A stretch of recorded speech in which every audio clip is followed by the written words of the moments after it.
So, the meeting, the planning, the conceptualize, and execution.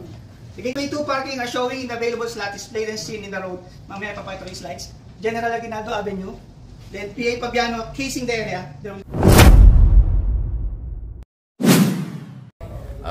May activity ngayon ng ating mga newbie protection agent or bodyguard sa pangunguna ng ating instructor. Meron silang site in road survey. Actually, pinagawa na ito sa kanila noon pa, nung first day nila. And then, ngayon nila ipipresent.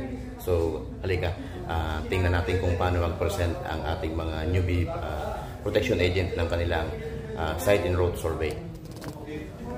The expected headcount in the table is 2 secretary for both business partner and a minimum of 4 PAs present nearby the perimeter. While roaming around, RJC Security Agency is the guard on posting. There are 2 SG assisting the road and 2 SG inside the door. And there are 3 SG guard roaming the perimeter of a Max restaurant with the interval of 15 minutes. Upon checking the perimeter, the Max restaurant menu of the meeting, nearby establishments. North side is Araneta, spectator entrance, the Gateway 2 entrance of the Coffee Bean Shop, and the south side of the Max restaurants, the Wing Zone and the Dairy Queen Starbucks Coffee. Ano kalat ng tao? Kalat ng tao yan, di ba? O, saan yung mga tao? Bali sa north side, katabi niya yung Araneta spectator entrance, possibly doong dumaan. And dito rin sa kabila naman sa south, katabi lang ang Coffee Bean, south side of the Max restaurant, Wing Zone. Sama-sama yung tatlo na yan, magkakadikit. Straight, yun ibig sabihin. The Gateway 2 parking are showing in the available slot displayed and seen in the road. Mamaya papakita ko yung slides. General Aguinaldo Avenue. Then PA Pabiano casing the area. There will be slides too.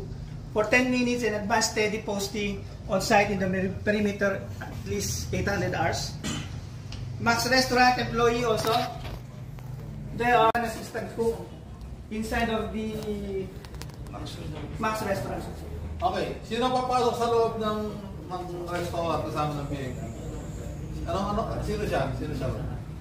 Ikaw yung team leader o ikaw yung SO ha?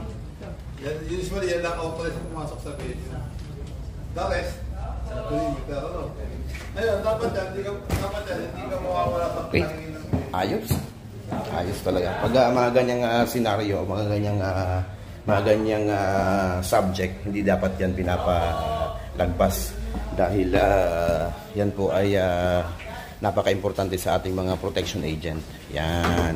So, abangan ulit natin mamaya ang kanilang activity pa. Ang tawag niya, pre-planning yan ha? Pre-planning. Nag-briefing muna kami. Yan. Briefing.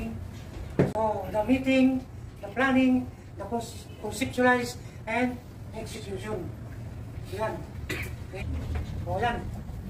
Our main objective agent P is P Cortez, P Di Martinez, P Pabiano, P Rodriguez, P Pabutoy, P Nieves, and P Villanibao.